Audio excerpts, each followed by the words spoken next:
Okay, we're going to be looking a little bit here at Problems of the Night 8.2 and 8.3. These two sections are talking about inverse relations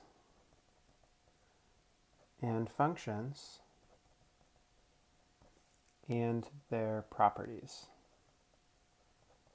So this is a really fundamental topic in algebra and in mathematics, this idea that when you do something, you should be able to undo it.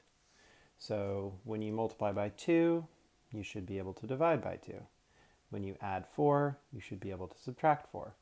When you square something, you should be able to take a square root, etc., etc. So we are just sort of formalizing this idea of inverse operations and talking about them in terms of functions.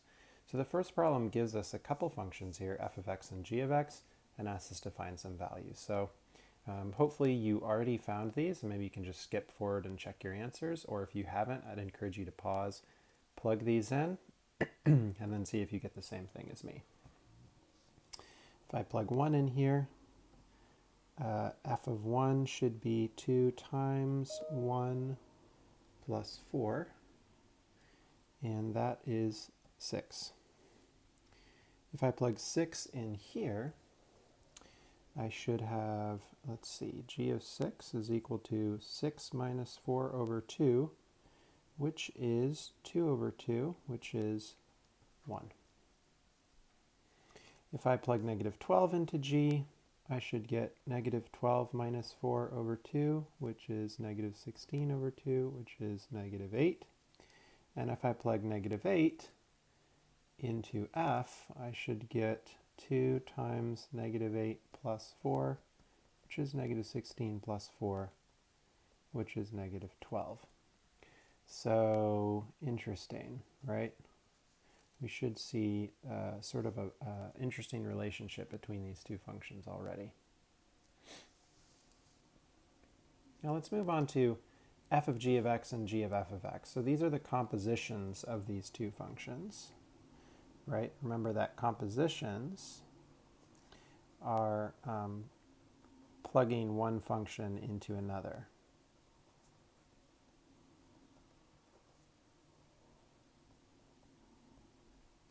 So we're going to plug g into f, and then we're going to plug f into g and see what we get. So g into f.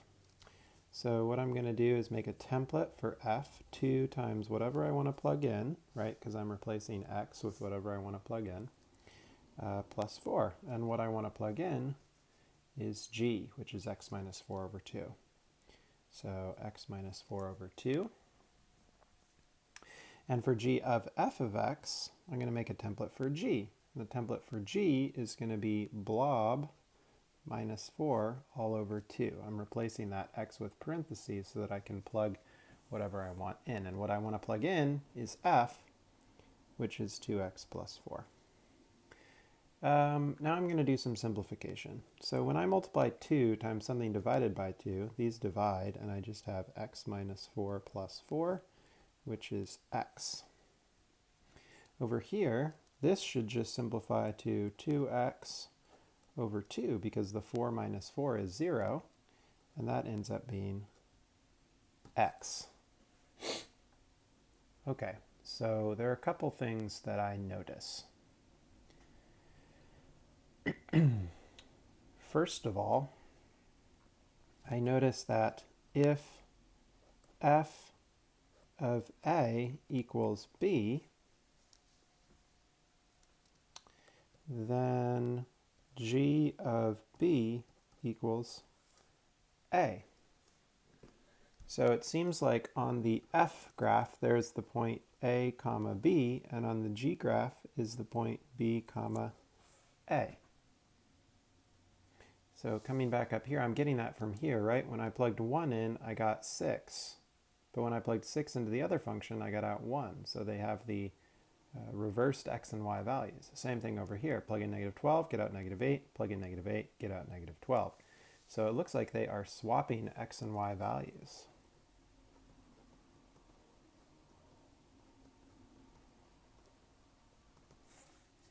Another thing that I notice is that when I plug f into g, or rather g into f, or f into g, in either case, they undo each other, and I'm just simply left with x.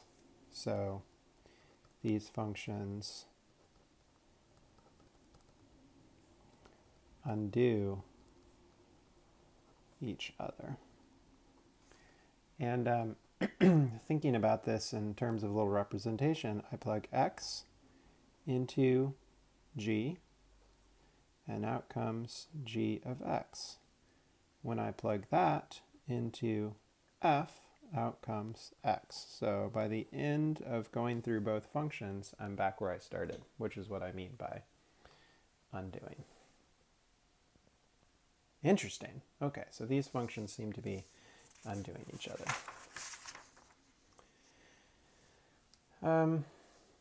So I wrote a little note there, and this is something that we noticed, that f and g are inverses if f of g of x equals g of f of x equals x. Remember, this means composed of. Just as a separate note, this could be written as f composed of g of x, or g composed of f of x. This is the same thing, just a little bit different notation. So that little tiny circle means composed of.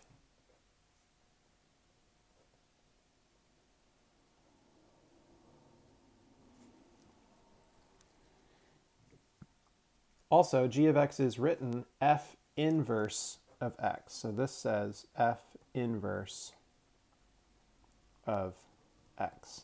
I don't love this notation because normally we think of, say, x to the negative 1 as 1 over x, and that's not the case in this scenario.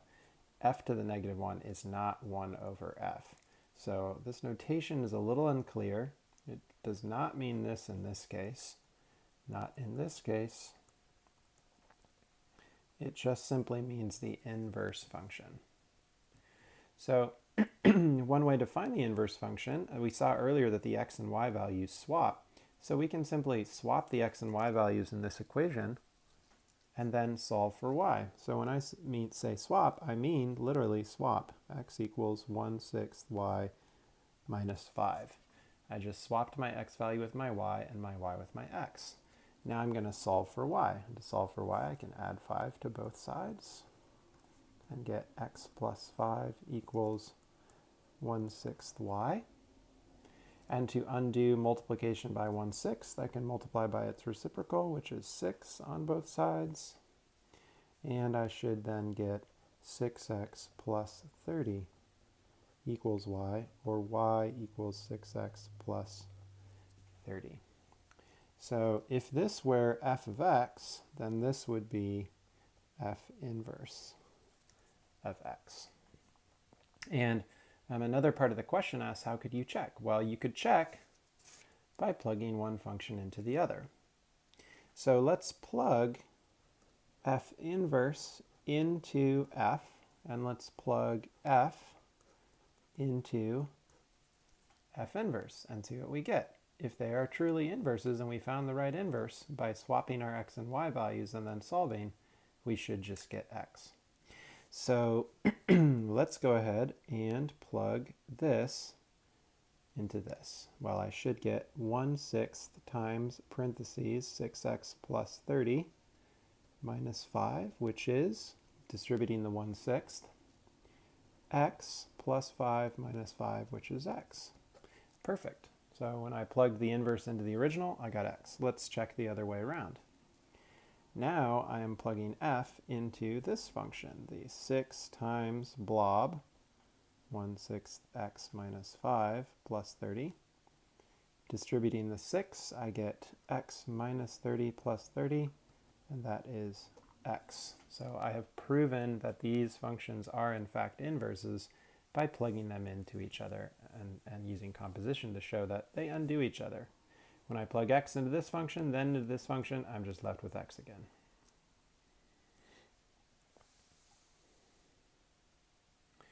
Number 3 gives me a function f of x equals 5 times the cube root of x plus 7 and asks me to find f inverse of x and sketch on this domain. So I'm going to first write y equals 5 times the cubed root of x plus 7. Then I'm going to swap my variables and say x is equal to 5 times cubed root y plus 7. And now I'm going to solve for y. So x minus 7 equals 5 times cubed root y. Divide by 5. X minus 5 divided by 5 is equal to the cubed root of y. Cube both sides. X minus 7 over 5, all cubed, is equal to y. So again, all I did was swap my x and y variables. I rewrote f of x as y. Remember, that's the same thing. It's just a little bit easier to write that way. And then I swapped my x and y and solved for y. So now I can write, with correct notation, f inverse of x is equal to x minus 7 over 5, all cubed. So if I were to go to my calculator and graph this,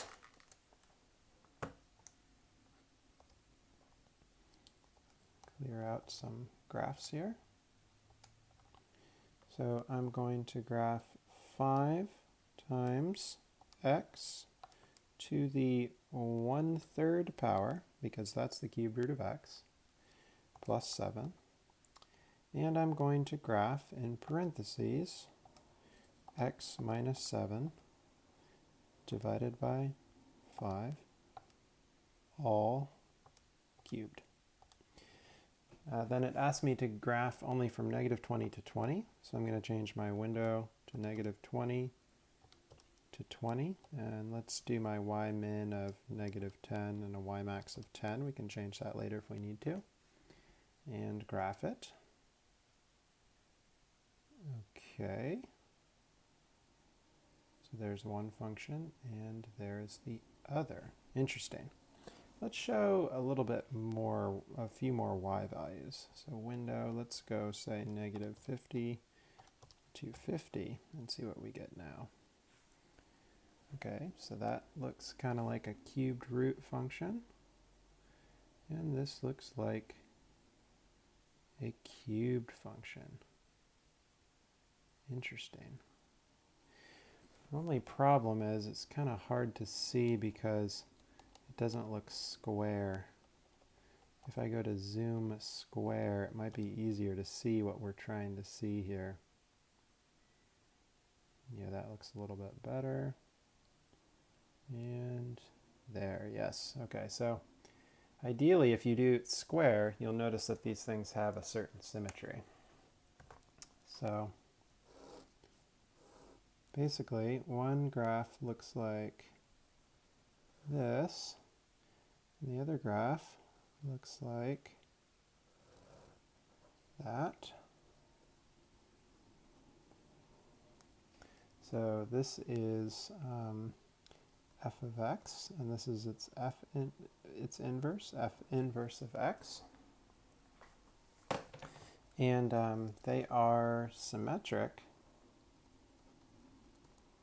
across y equals x. This is the line y equals x, and these graphs are symmetric across that line, meaning if I turn this like this, it should be a reflection across the line y equals x. So that's one property of the graphs of inverse functions that you'd want to be aware of.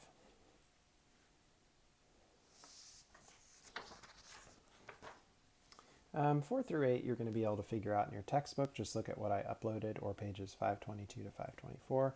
Pay close attention to number 8. You must know these facts. Now for 8.3, the big idea is that when a function has an inverse, the composite of the function and its inverse in either order is the identity function x. So we actually saw that already a little bit earlier in this video. The undoing function is called the inverse function. We already know that as well. And then for number 3, it asks us to find the inverse. So just remember that you can rewrite this as y equals 3x plus 11. Then you can swap and write x equals 3y plus 11. Then solve for y to get x minus 11 over 3 equals y, or y equals 1/3 x minus 11 thirds. So if we were to graph these two, first of all, 3x plus 11 has a y-intercept of 11, slope of 3, so it should look like this. This one has a y-intercept of negative 11 thirds, slope of 1/3. So it should look something like this. And they should be symmetric across the line y equals x. This is f inverse of x, and this is f of x. So just be aware that these, again, are symmetric across the line y equals x. Finally, h of x equals x to the 6, because number 4 through 9 you'll be able to find in your textbook in these pages.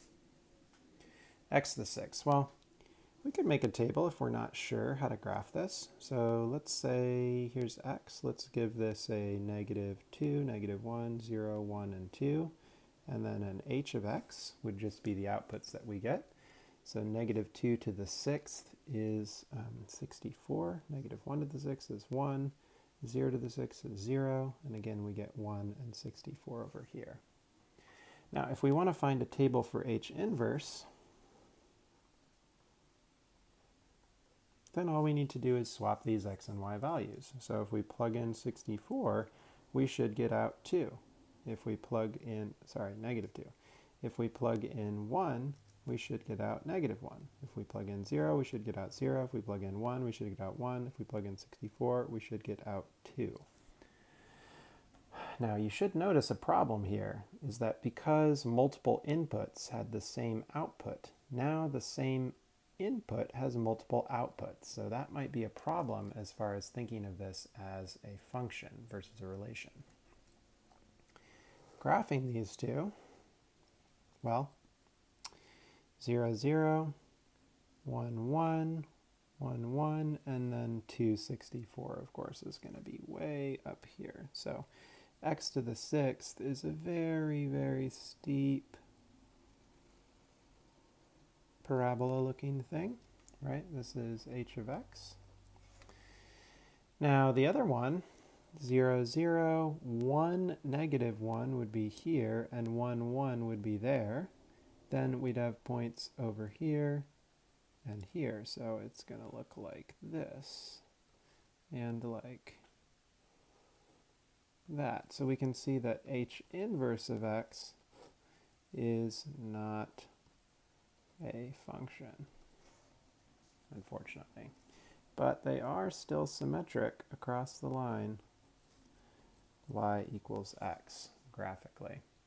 Okay, so finally, if we wanted to find an equation for this, well, first of all, we'd write y equals x to the 6th, then swap our x and y values to get x equals y to the 6th. Now solve for y, so raised to the 1/6 power.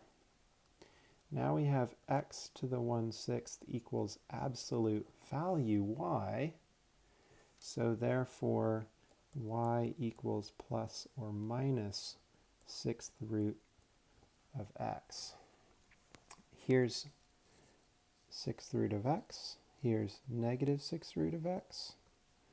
So you can see that it's not a function because of that plus or minus, and because when we took an even root of an even power, we ended up with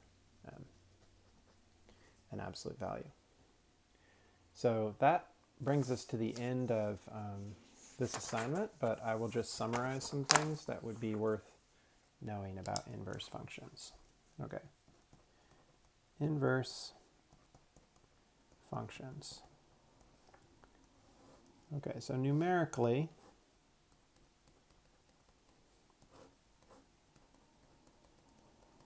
if you have -2, 5, -1, 4, 0, 3, 1, 2, numerically, the original function and its inverse simply swap x and y values. Swap x and y values.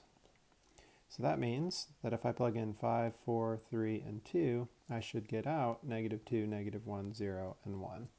So these simply swapped x and y values. That also means that they swap domain and range. So for f of x, the domain is the range of f inverse. And the range of f is the domain of f inverse. So they swap domains and range. Okay?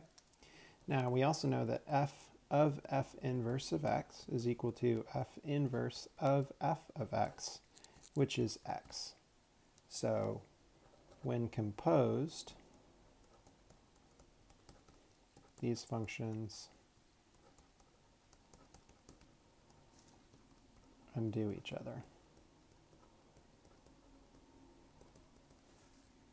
So that means that when I plug x into the f machine, out comes f of x. And when I plug that into the f inverse machine, out comes x. Or if I plug x into the f inverse machine, then plug that into f, I will end up with x. So either way, they undo each other. Okay, graphically, so this is algebraically, this is numerically, and now graphically, we know that the graphs of f and f inverse are symmetric across the line y equals x. So that can help us sketch a function and its inverse by making sure that it's symmetric across the line y equals x. Practically, we need these things because they help us solve equations.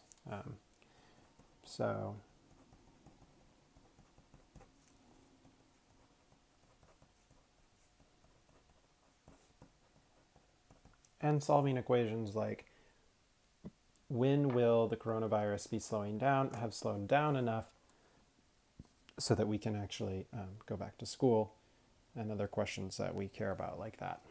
And one other piece is that to tell whether a function has an inverse function, okay, they always have an inverse relation, but to tell what has an inverse function, use the horizontal line test. Okay, so that basically means that this function passes the horizontal line test, so it has an inverse function. And that inverse function would be symmetric across this line, and maybe it would look like this. This function does not pass the horizontal line test because one horizontal line hits the function twice. And so if we reflected this across the line y equals x, we would get something that is not a function. Okay, so we can quickly tell that something like this has an inverse function that looks like this, whereas something like